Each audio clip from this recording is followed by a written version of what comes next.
Cara, agora a gente vai falar de terapia intensiva.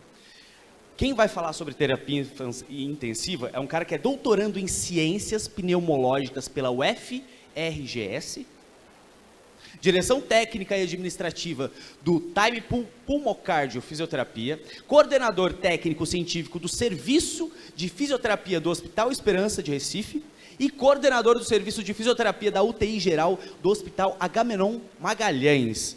Cara, o uso de recursos eletrofísicos em pacientes críticos e em terapia intensiva. É uma palestra bastante importante. Quero muitos aplausos para o Dr. Francimar Ferrari Ramos. Mais aplausos, vai!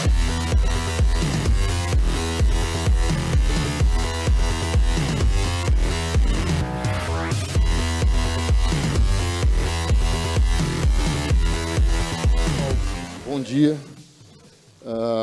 Antes de mais nada, assim, eu estou ainda encantado com o evento. Eu nunca participei de um evento com esse nível de tecnologia e nível de quase um showbiz, né? Enfim.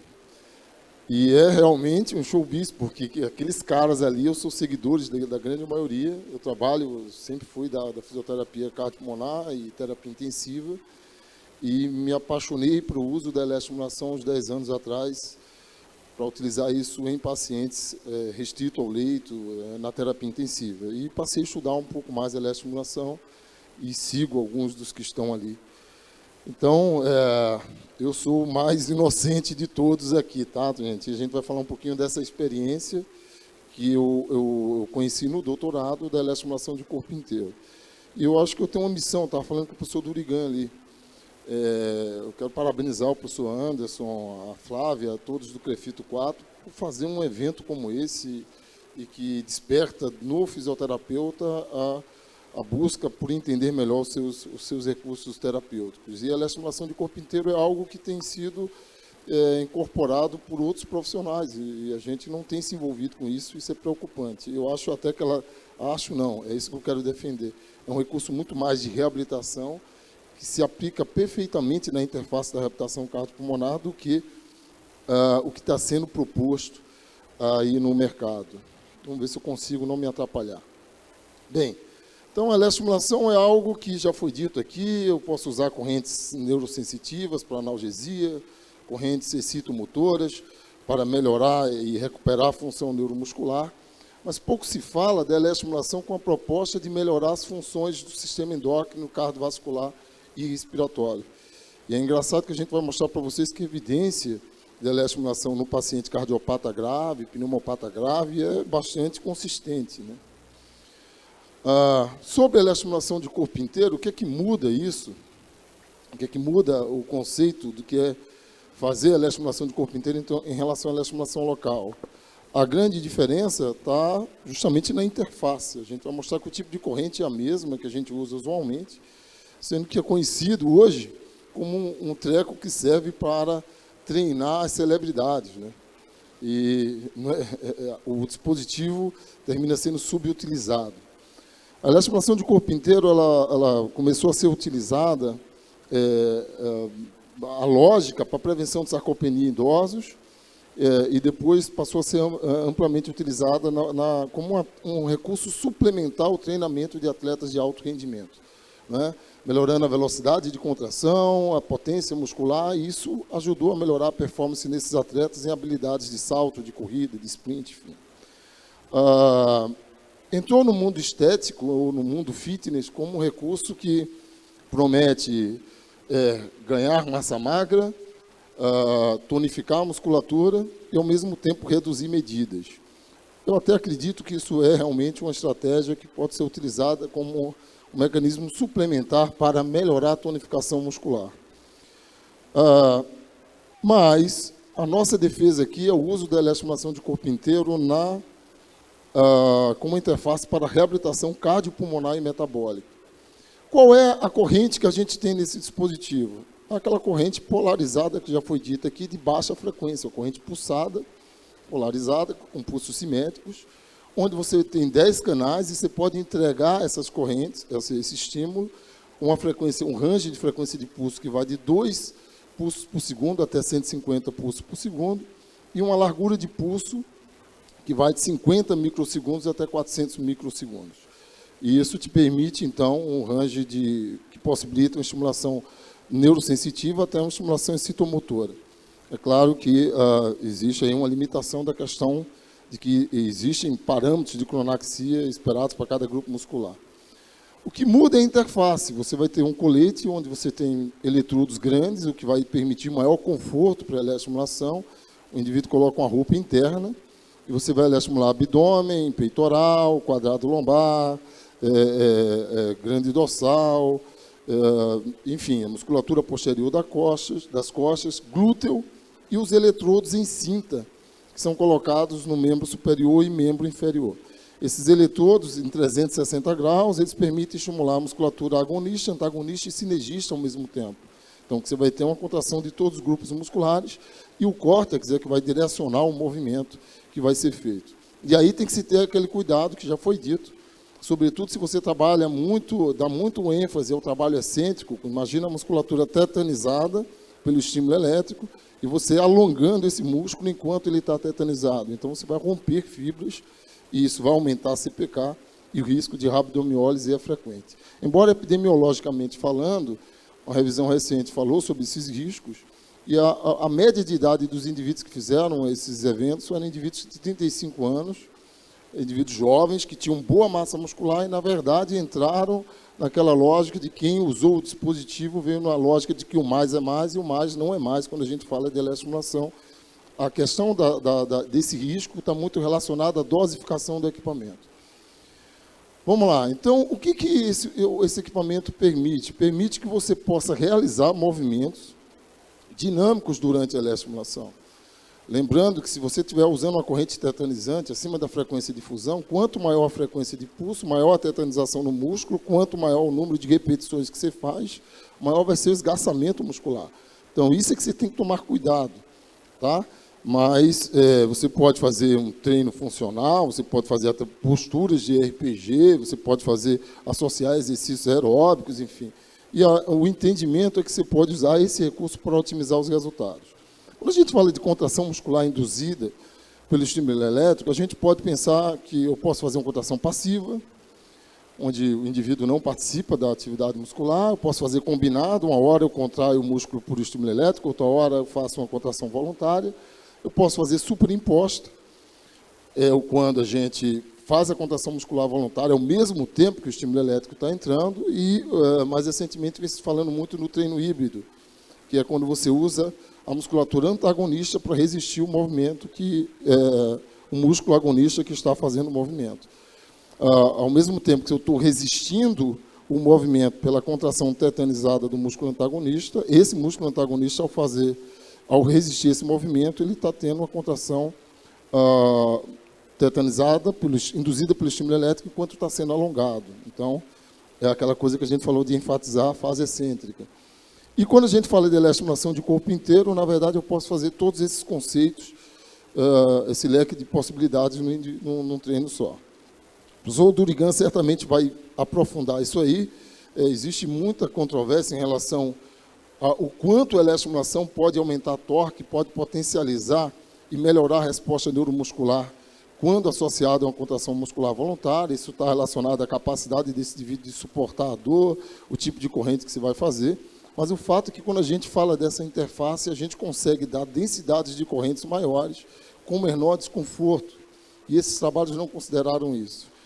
Então, esse é um pesquisador importante de eletro e ele fala da questão, sobretudo usando essa interface, que eu posso sim, com a eletroestimulação associada à contração muscular voluntária, aumentar o número de unidades motoras recrutadas, desde que esse estímulo não seja máximo e sim submáximo. A gente não vai ter tempo para entrar nesses detalhes. Então, vamos para as evidências. O que me chamou a atenção era o uso da eletroestimulação na prevenção e reversão da sarcopenia, né? Tem um dispositivo que torne a logística mais fácil, né? E na reabilitação cardiopulmonar, os pacientes com doenças respiratórias, cardiopulmonares, diabéticos, pacientes que tiveram submetidos a grandes cirurgias ou que tiveram internamento na unidade de terapia intensiva, eles passam por um processo de sarcopenia, muitas vezes crônica, que se agudiza, e esses indivíduos perdem muita massa muscular, perdem força e perdem função física. E ter um dispositivo que possa acelerar esse processo é algo bem interessante. Tá? Então, dentro dessa lógica, a primeira visão que eu tive foi ver isso aqui, pegar indivíduos que, por exemplo, isso aqui é uma avaliação ecográfica de um indivíduo jovem, saudável, e um indivíduo que passou por uma terapia intensiva. Você vê quantitativamente como esse músculo perdeu volume e qualitativamente como eu tenho um músculo com muita ecogenicidade, o que certamente é inflamação e gordura impregnada no músculo, um padrão que a gente chama de miosteatose. Bem, então a sarcopenia hoje é uma preocupação que deve ser uma obsessão do profissional de fisioterapia.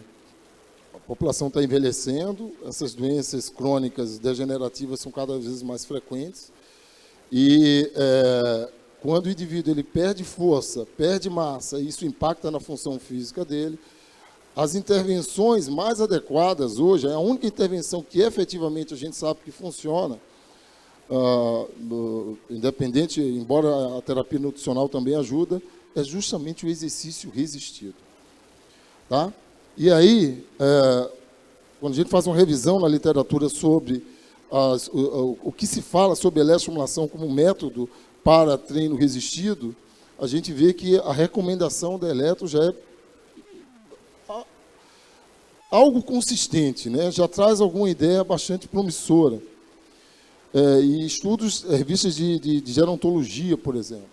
Essa revista, que é uma revista de nutrição, ela traz estratégias de nutrição e estratégias de exercício para prevenir a obesidade e reverter a obesidade sarcopênica. E aparece aqui exercícios resistidos, aeróbicos, exercícios concorrentes, que é quando a gente associa as duas vias, enfatizar a fase excêntrica do exercício, né, porque o exercício, a contração excêntrica, ela promove hipertrofia com menor custo metabólico para pacientes cardiopatas, pneumopatas, isso é importante. E cita a eletroestimulação de corpo inteiro como método já promissor para a prevenção dessa obesidade sarcopênica, tendo visto um número de publicações. Travou aqui. O que eu faço? Então, a gente tem utilizado no nosso serviço de reabilitação cardiopulmonar em idosos e com resultados muito interessantes, indivíduos que chegam sem andar, indivíduos que eram limitados realmente, ele consegue voltar a recuperar força, ganhar morfologia muscular e ganhar funcionalidade usando esse dispositivo associados a outros recursos de treinamento.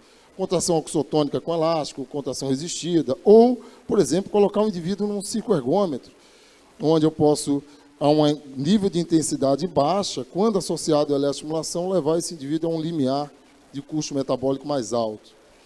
Esse é um dos princípios, por exemplo, para a utilização da eletroestimulação de corpo inteiro no emagrecimento e na melhora metabólica. Eu não gosto de falar essa questão de emagrecimento, entendo isso como um resultado, uma consequência do foco metabólico. Eu queria citar esse trabalho, porque esse trabalho é emblemático. Ele comparou 1 hora de sessão de eletroestimulação com a corrente metabólica. Quando a gente fala corrente metabólica, são aquelas correntes que são usadas abaixo da frequência de difusão, abaixo de 20 pulsos por segundo, onde você só tem abalo muscular, e são as correntes que geram maior custo metabólico para o indivíduo. Tá? Diferente das correntes tensionais, que têm um propósito mais de hipertrofia ou de recuperação da função muscular. Bem, durante 1 hora, esses indivíduos foram eletroestimulados com esses eletrodos, né? Você veja, estimulando musculatura agonista e antagonista, e na análise de gasto energético, no teste de esforço cardiopulmonar, se viu que o uso desse tipo de corrente gerou o mesmo gasto energético que o obeso teria para andar 4 km por hora na esteira. Quem trabalha com reabilitação pulmonar sabe que um obeso, você colocar ele para andar 4 km por hora não é fácil. Tá? E aí se viu, por exemplo, que você aumentou o consumo de carboidratos, a oxidação de carboidrato em quase 4 vezes. A frequência cardíaca, você chegou a uma frequência cardíaca quase 70% da frequência cardíaca máxima. Enfim, houve aumento do VO2, em torno de quase 50%. Então, o aumento do gasto, do consumo calórico, ele é inquestionável. Você ter uma interface como essa, em relação a uma interface como essa aqui, faz com que a coisa fique muito mais fácil de ser feita. Então, a lógica do treino híbrido tem sido preconizado, né? Aquela ideia de que a gente falou, olha, o indivíduo aqui vai fazer uma flexão do joelho. Na hora que ele está fazendo a flexão do joelho, é estimulada a musculatura do quadríceps. Na hora que ele faz a extensão, é estimulado o isquiotibial. Então, a musculatura antagonista ao movimento sempre vai estar resistindo ao movimento por uma contração induzida pelo estímulo elétrico.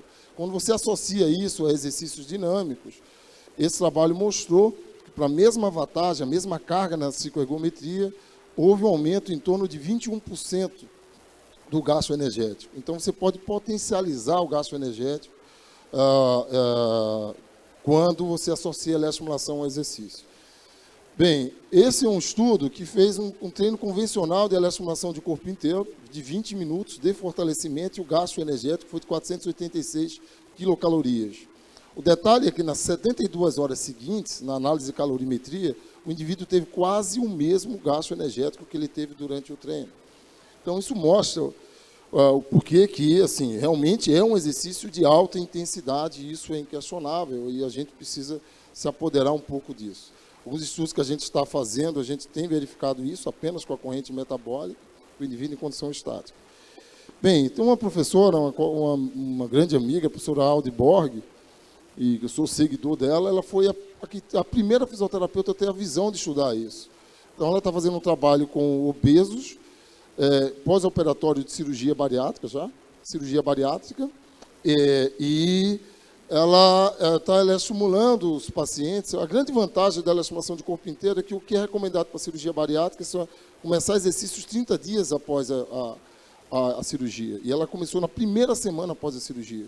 2 meses de treinamento, tem visto melhora da composição corporal, melhora da aptidão física e uma atenuação do catabolismo que invariavelmente vai acontecer no paciente que é submetido a uma cirurgia bariátrica. Esse é o projeto ainda, ela publicou o projeto, mas a gente já sabe um pouco dos resultados. Falar um pouquinho em relação aos pacientes diabéticos. Vou citar 2 trabalhos antes, o tempo está corrido aqui. Esse é um trabalho pequeno, mas de 8 pacientes, que esse autor ele fez eletroestimulação durante 20 minutos e fez cicloergometria durante 20 minutos. Ele equivaleu o gasto, a intensidade do exercício pela ergospirometria. Olha o que acontece quando você interrompe a atividade física.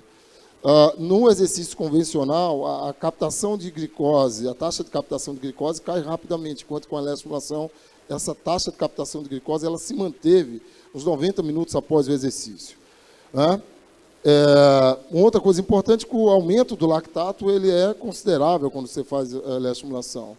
Isso se dá a prioridade de recrutamento de fibras do tipo 12, o padrão de recrutamento que você tem, recrutamento muscular que você tem com a eletroestimulação. Então, ele trouxe a ideia de que exercícios de baixa intensidade com a eletroestimulação pode aumentar o consumo de energia, a oxidação de carboidratos e a captação de glicose ela é mantida após o exercício.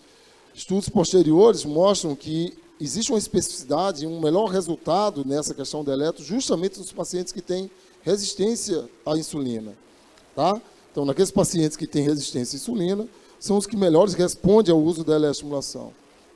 Eu vou pular isso aqui. Mas, olha, esse foi um estudo de série de casos, já utilizando a interface de eletroestimulação de corpo inteiro, porque a maioria desses estudos, eles traziam a ideia de que, olha, quanto maior o volume muscular, mais potencial você vai, melhor vai ser o resultado com a eletroestimulação.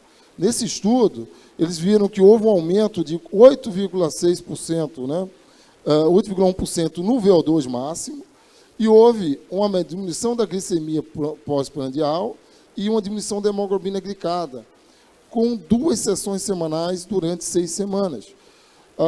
Bem, hoje, quando você pegar um guideline de reabilitação no paciente diabético, se fala que o exercício tem que ser de 150 minutos de exercício por semana, envolvendo exercício resistido e aeróbico, e que para que você tenha uma meta terapêutica para esse indivíduo, é cair a hemoglobina glicada em 0,6 em 3 meses.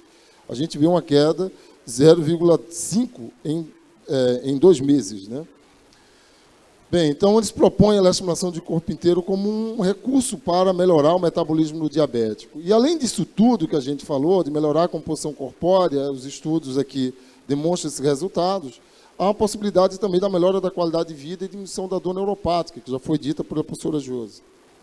Bem, finalizando, quando a gente fala do paciente cardiopata, as revisões sistemáticas elas são bem consistentes no que diz respeito à melhora da funcionalidade, da morfologia muscular, o indivíduo cardiopata ele aumenta o teste de 6 minutos, melhora o teste de força cardiopulmonar, a evidência de melhora na função endotelial, tem efeitos anti-inflamatórios sistêmicos, né, assim como a gente vai mostrar em breve nos DPOCs, e há uma melhora da qualidade de vida.